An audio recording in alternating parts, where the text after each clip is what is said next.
Hello, hello. It's Elizabeth Busby here, the Director of Programs for the Theology of the Body Institute. Thank you so much for joining us for this Discerning Marriage podcast. Today, I am joined by Anastasia Northrop. Some of you may know her. She has done incredible work for Catholic singles for a long time. I actually have no idea how long. She'll tell me in a second, but a long time. And I'm really excited to talk to her about a couple of really exciting events coming up that could be very perfect for you. So we are dropping this in time for you to take advantage of these neat opportunities. And please join me in welcoming Anastasia on the show. Hi, Anastasia. Thank you so much, Elizabeth. Great to be here. So tell me about the history of National Catholic Singles. It's been around for a long time, hasn't it? Sure, yes. I started the first conference in 2005, and it was inspired by my work with the Theology of the Body, as you know, and I wanted to apply John Paul II's work to how you live while single and formation for vocation for marriage or the religious life. So that was kind of the inspiration for it. And after the first one, we had 400 people at the first one. Wow. We had no idea how many people would come, and it was in Denver. And then they were asking, well, when's the next one? And so we just had our 21st conference, I think. Yeah. Anyway, 21st conference this past year.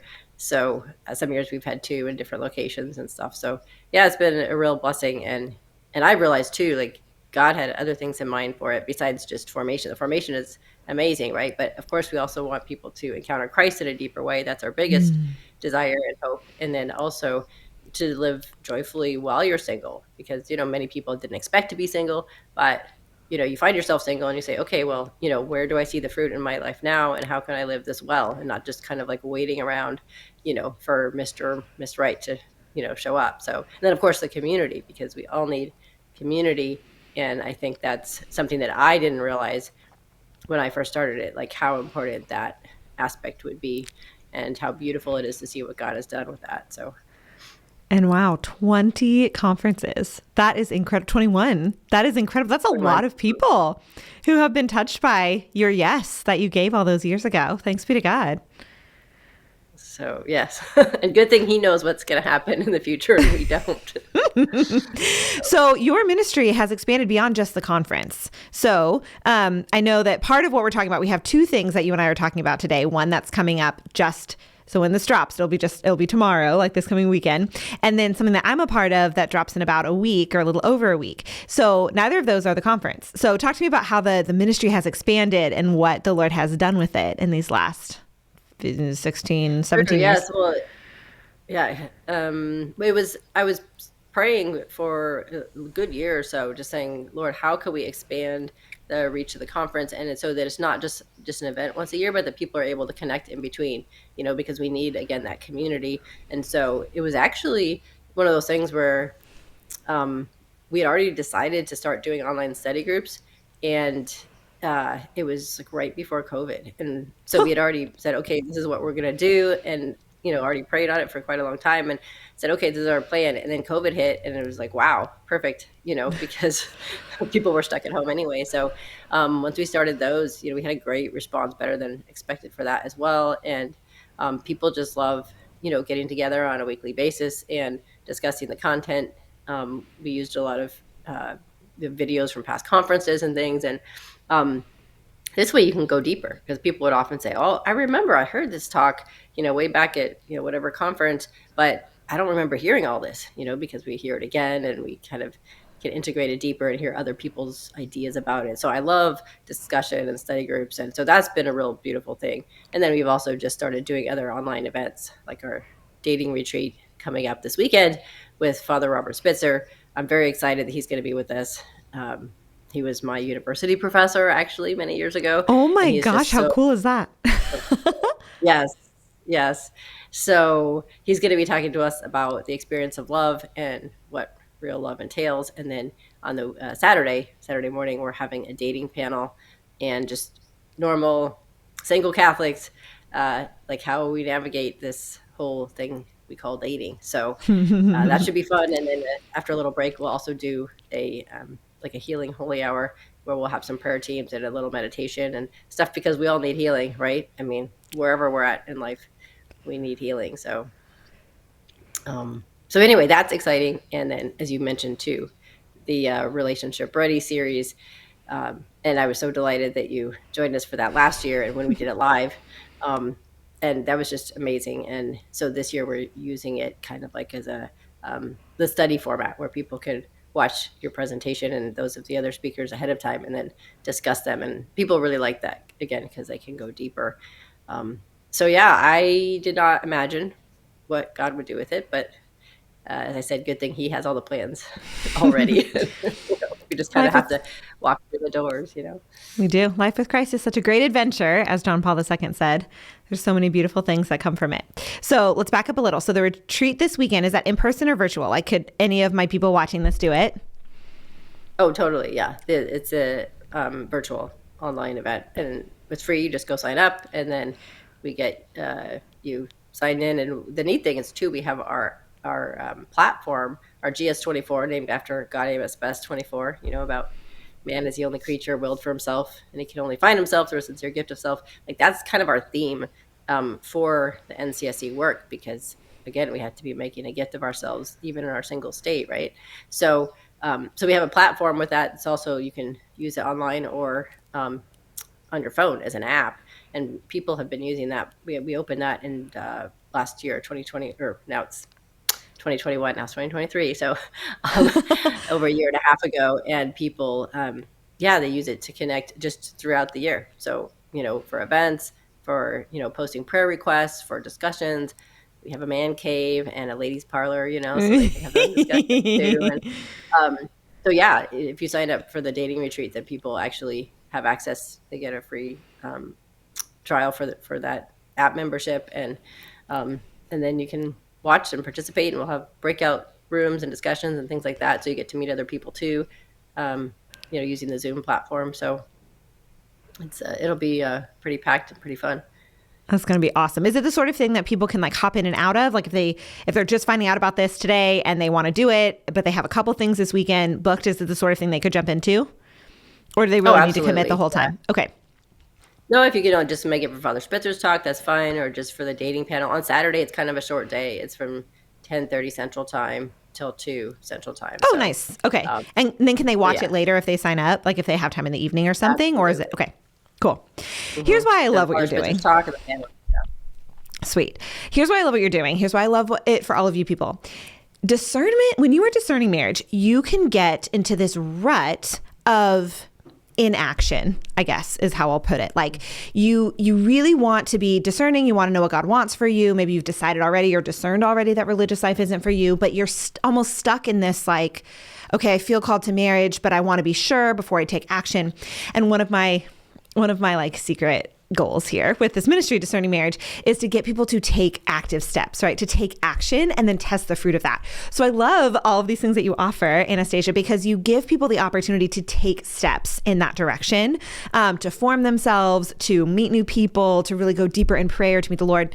So I love that you're doing that. And I think that this retreat coming up this weekend is the perfect thing for that, because it allows people to you don't have to go super far out of your comfort zone since it is virtual, but it does allow people to take a second to focus on what they're wanting to do in discerning marriage, but in an active way, right? Not just like almost like stuck in their head in prayer. Like the Lord totally moves through steps. St. Ignatius talks about how when you're discerning, you take some steps and then you test the fruit of those steps to see, what to do next in discernment. And I love that you're giving people the opportunity for that. So if you have time this weekend, that would be great. I would love that. I'll have a link in the YouTube show notes equivalent of show notes is description. Thank you. You guys, my producer Thomas told me that he will not edit anything out. So you just get my all my quirkiness in all of its glory. But description is what it's called on YouTube, and it will be there for you if you want.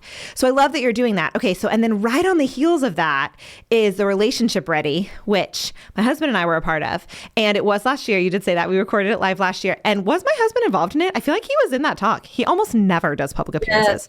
Yeah. Well, no, you did the main portion of it, and then he came in for the Q&A, so it was great to have his perspective as well. So, yeah, you guys, he never does public appearances. This is not his jam.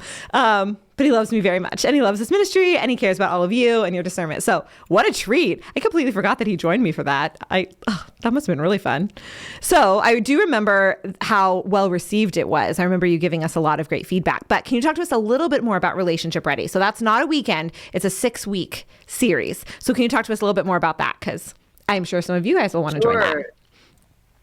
Yes, definitely. Well, the Relationship Ready, with the we have the subtitle, "The Single Catholic's Roadmap to Marriage." The idea was like, why wait until you're engaged to get all of the good formation that you'll get in marriage prep? Preach, Anastasia, preach. I mean, we all need those tools for dating and for discerning, and so we thought, well, hey, let's give this, for single Catholics. So last year we did the live series, and it was 14 sessions. This time what we've done, just to make it more manageable for people, and we kind of had like sometimes 2 sessions a week, and so I think it was very intense, shall we say. So we broke it up, and we're doing 6-week portions of it. And so yes, this coming up one has your talk in it. It has Father Loya's presentation, Dr. Bob Schutz. I mean, just like an amazing lineup of speakers. And then actually Christopher and Wendy West, their podcast, or their session was we used that in the last 6-part series. So, but the great thing is that anybody that signs up for the 6-week, they have access to the recordings of all of them. So they're all on our platform. Oh, nice. And they can just go watch them on their own time and things like that as well, even if they're not part of that exact 6 weeks being discussed. So, so anyway, yeah, it's great, because then you listen to it ahead of time, and then you can have that whole hour and a half to chat with the people in your group and discuss certain questions and go deeper. And I find I just learn a lot from other people's insights too. Yes. You know what I mean? You hear the speaker, then you have your own thoughts, and then you bounce it off other people, and they're like, oh yeah, and I thought this. And so you just get so much more out of the presentation, and also like practical takeaways. How do I live this out? And so doing that in a community setting is just really, really beautiful. I love that. So the way that it's going to work, just to make sure I'm clear, is so do they get access if they sign up? So it starts on the 6th. Do they get access to all of the talks on the 6th? But then there's 6 weeks of like once a week small groups where you meet up? Or is it you're giving access to each one once a week? How is that working? No, they have access to everything once they sign up for it, and they can pick the night of the week, because we have small group leaders Monday through Friday. So awesome. You just list your top availability, because sometimes we also break, because it's small groups. Our events are for single Catholics of all ages, but we do, for the small groups, kind of assign people based on age range as well. Perfect. Right? So yeah, you pick your top availability, and then we assign based on that and what we have available. And then once you start, you have access to all of them. Plus we have a workbook that goes with it. Nice. And so with a lot of an outline and reflection questions and exercises you can do. So it'll be like leading up to Lent. So, and a little bit into Lent. So it'll be a great way to like start preparing yourself in this area of your life. So yeah, you can go as deep or as not deep as you want, but there's a lot in there that we provide. So plus that community on the platform too. So absolutely. I'm so excited about that. So what were some fruits that you saw last time from Relationship Ready? My experience is just that I believe it's not entirely, I haven't 100% documented it, but I'm pretty sure that this couple that's seriously dating now met there. Heyo. But and I'm sure there are a lot of other ones too. But I think that that people just have this opportunity to say, okay, I didn't even think of this aspect. Like your talk, Elizabeth, I loved it. The fact that you started out by saying, conflict, this is not the problem. It's not that you're supposed to completely avoid conflict, but that, how do you handle the conflict and work through it and become closer through the communication? And I think sometimes people don't even think of these things, or, singles have certain expectations of what marriage is supposed to look like. So like in our panel, married couples panel that we studied last time, but it's again in the series, they talk about just, top tips for marriage and, what to expect. And so I think that that's super helpful for single Catholics, because we have this idea sometimes from Hollywood that it's supposed to look a certain way. And sometimes married couples don't share what it's really like. And so knowing how to navigate marriage and really have a good, healthy relationship is so valuable. and like Dr. Bob Schuchts talk about healing. It's excellent because he has stuff about how to heal before marriage, and then the kind of stuff that healing that actually takes place in marriage. And so if you know this ahead of time, then you can take action and implement it in your life. And so yeah, I'm very excited that this whole Relationship Ready program came together, because I really do think it's something that every single Catholic can benefit from. Absolutely. And I'm so grateful. Glad you were part of it. Thank you so much for asking me. I was so honored. And I'm so glad that you're doing this work, because it really, I mean, anybody who has been watching my show, my stuff, whatever, for a while knows that I am so passionate about doing the things you can do before you get engaged, right? Like when you get engaged, at least in the West, I can't speak for all over the world, but in the West, engagement is a time of wedding planning, right? Like people are so busy planning their wedding. And if you wait to start marriage preparation until you're engaged, you really just don't have the quality time to dive into it. And, there's so little out there in the grand scheme of everything the church has to offer for holy dating couples who want to discern marriage well. That's actually how you and I bonded the first time, Anastasia, because there are so few of us out there who see the benefit of doing this work before you get engaged and in any sort of formal fashion. And I don't even remember how we found each other, but we found each other. And then we were like, yeah, we are totally speaking the same language. And so I love to see how you have made this stuff so accessible for people who are single, not even in a relationship yet, all the way through, you're getting engaged next week and you don't even know it, but there's a richness in your relationship, right? You span the entire gamut and you've made it so accessible. And the connections that you give people is also so helpful, because being a single Catholic can feel really lonely. Like when you're not out there sleeping around and you're not out there partying and you're not out there, doing all of the things that kind of the culture's doing and the culture tells you have to do to be happy when you're single, it can feel so lonely and so discouraging. So I love that you're connecting people and using this great tool of the internet to give people the realization that they're not alone. You're on this journey to sanctity together, and you have people supporting you and who can help you make these choices that are so countercultural and so hard, but so rich and beautiful and just have such great fruit. So I love it. I'm all about what you're doing.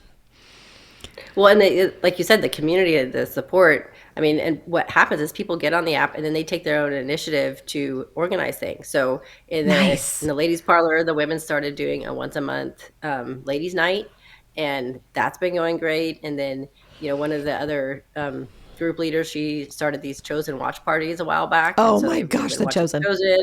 And having discussion. And some people do weekly rosaries. And so there's just lots of ways that people can get plugged in, once they're able to connect with people. And there's a platform for people to connect with each other, a way to make plans and share their invitations. And then some people have done regional events. There was a group that planned one in Chicago in December, and they picked out a bunch of things to do, and they went and, people flew in for it, and, cool. They went and had fun. So yeah, oh my gosh. So many, I'm just really grateful that this came about, that people, now have a way to stay in touch and connect throughout the year. And it's a little bit more private, or, it's safer in a certain sense than like Facebook or some other platform, because, the people that are on there are really committed to being there, and they're part of groups together and things like that. So it's just a lot more personal that way. So yeah, it's, God's amazing. He sure is. And he loves us so much and so supports our discernment of marriage and wants us to have community and wants us to, to have each other as we're making these very intense countercultural choices, but that really lead to our happiness. So I'm so grateful for your yes. I'm so grateful for what's happened with how the Lord has blessed this work and this ministry and us being connected. Okay, I'm going to stop gushing, but I'm really excited about this. And I'm really hoping that a lot of you guys take advantage of this, because this is totally what I've been talking about. And anyway, yes, so excited. Okay, so with the last bit of time we have, I thought it could be kind of fun to talk a little bit about, and this can be more of a discussion, not like me asking you questions, like you and I can chat, but about the communication conflict resolution, right? Because that's what my talk was about. And you just mentioned that it was something that you found really helpful. So I would love to just spend a couple minutes talking about that. I don't actually know. Can you remind me did I pick that topic or did you assign it to me? How did that work? I love talking about this. I just can't remember. kind of both, if I recall. Okay. I was asking you what your areas of expertise were, and then, Aha. you know, you wanted certain pieces covered, and we're like, okay, Elizabeth, you cover that piece. So Perfect. Okay, so for those of you who don't know, I'm also a licensed marriage and family therapist. So I have my master's in counseling in addition to my master's in theology.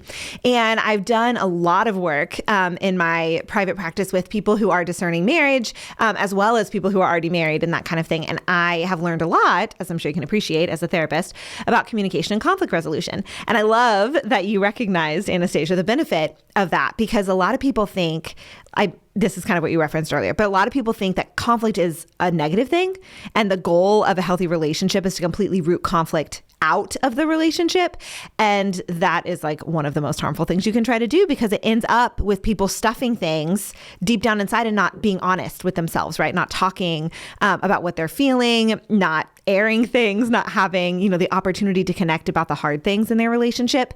So yes, busting open the myth that conflict is bad in and of itself, and instead normalizing that conflict happens, but then going on about how to go about it in a way that upholds everyone's dignity, and how to have communication, how to have communication habits, and like a culture of communication in your relationship that's really healthy. So just wanted to spend a couple minutes talking about that. Does anything come to mind that you want to share with my listeners? Anything that you think would be beneficial for them to hear? well, just off the top of my head, I was thinking about the fact, I think some people think that, once you find the right person, then it will just be super easy, and that everything will just fall into place, and, you won't have many disagreements. And, I've heard that different sources that there's an average of 10 things, I think, that a couple can disagree on that they never really resolve, that you just kind of like agree to disagree on and live your life, right? Obviously, they shouldn't be like the most important things. But I think just having that expectation that, okay, we're two completely unique, different people, made in God's image and likeness. And, what comes to mind is the jeweler shop, because there's act one of the play. And hold on, tell people Andrew what that is if they don't know. Tell people what the jeweler shop is if they don't know. Okay, sure. So it's a play written by Pope John Paul II before he was Pope. So it was, if you look it up, it's under Karol Wojtyła, and it's there's 3 acts, and there's 2 couples, or there's 1 couple in each act, so there's 3 couples total. And actually, the third couple is son and daughter from the first 2 couples, so it's kind of cool. Mm-hmm. But it's amazing because he writes it, and the stuff that's in there, it's pretty deep, but he knew what was going on inside men and women, and what can happen in relationships. And so the first part, though, with the character Andrew is proposing to Teresa, and both of them are talking about their thoughts about what was going through their heads and things like that. And basically, Andrew was expecting and wanting to be like just blown away by passion and excitement and everything, and he just realized that Teresa really suited his personality, and that love can, he said, sometimes love is a collision, and 2 selves realize that they are meant to belong to each other, and that this helps to broaden what was limited and narrow.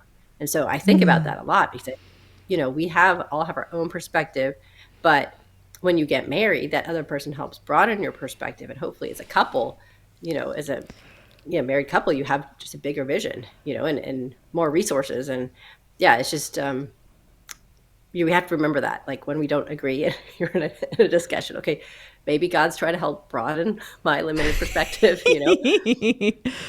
Often. You're right, Often.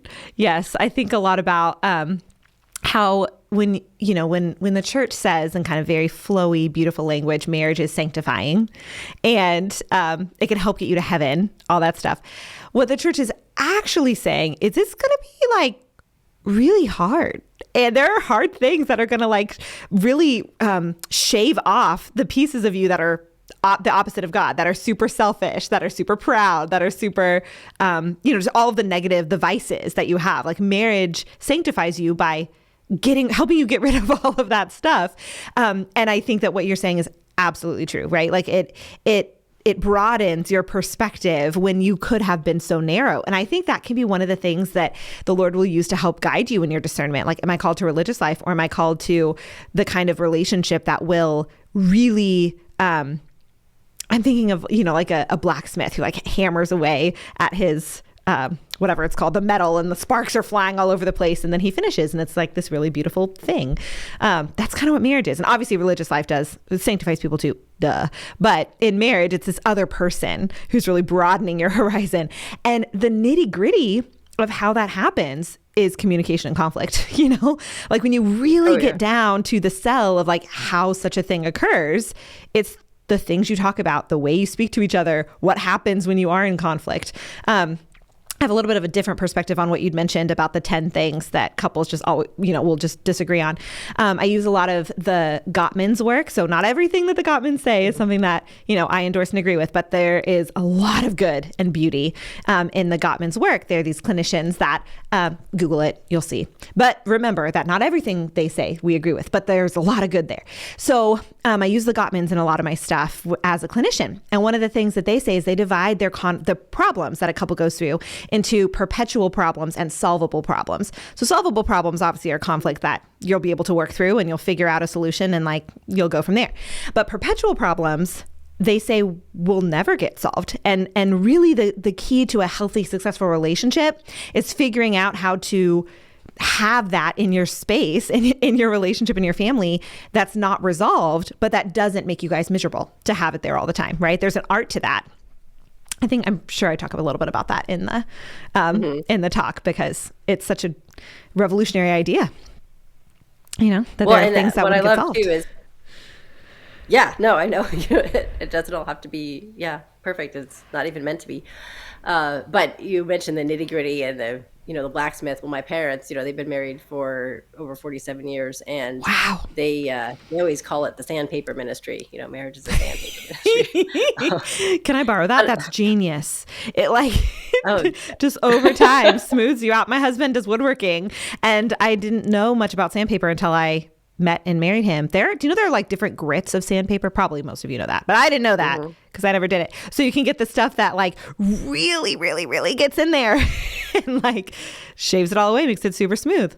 Yes, that's a good analogy. And I want to mention too that you're what I like too about your talk in Relationship Ready is that you were talking about too some of the physiological things and because we can all get into these states of like tension and anger and we can feel it like in our bodies as well. And so like how to manage that and how to know, okay, maybe I need to just take a break from this conversation now and come back to it later. And so I love the fact that your talk had a lot of practical, suggestions in there too. And because sometimes if we're just not aware of what's going on, it's hard to know what to do about it. Right. But if we say, oh, my body is responding to this tension, then you can do something with it. It's that awareness piece.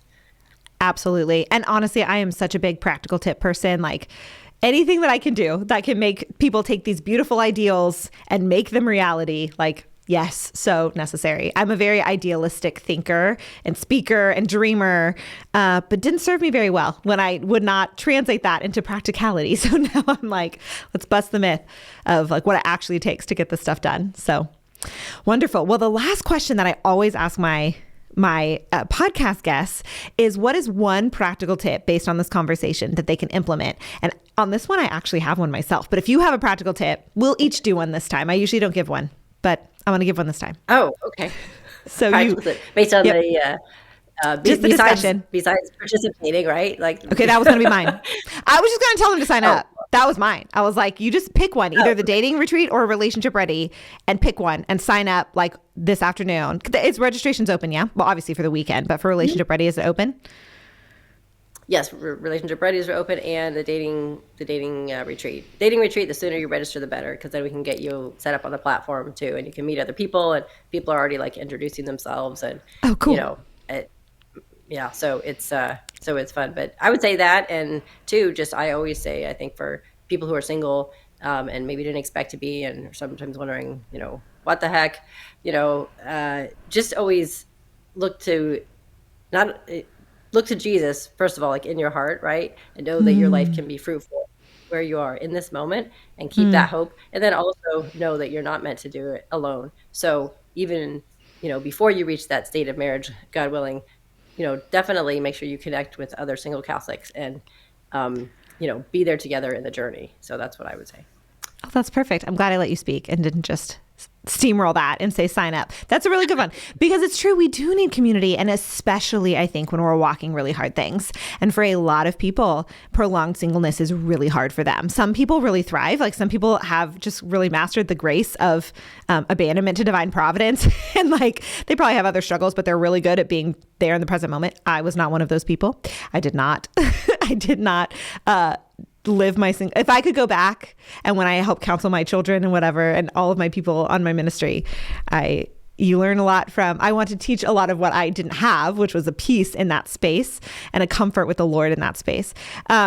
But I do think that when you're going through really hard things, having other people who are also walking a similar journey is transformative, because you can remind each other about how much Jesus loves you. You can remind each other, like, don't just sit and watch The Bachelor and eat chocolate all night. Like, go to adoration. No one is demanding anything of your time. Get up and go to church. Like those sorts of things that really help you to encounter the Lord and embrace that cross and be made holy through it, and really become the spouse that is going to be such a good fit for your dream person. So much of that. So I love that. Amen. And so grateful for what you're doing. Thank you so much, Anastasia, for your yes in 2005 and all of the yeses you've given since that have really changed the culture of Catholic singlehood. Thank you, thank you, thank you. Oh, well, thank you, Elizabeth, too. So great to be with you as always. So I appreciate you having me on, and I'm sure we'll talk again soon. Absolutely. And all of you, we're going to put the links in the description. I remember the word this time.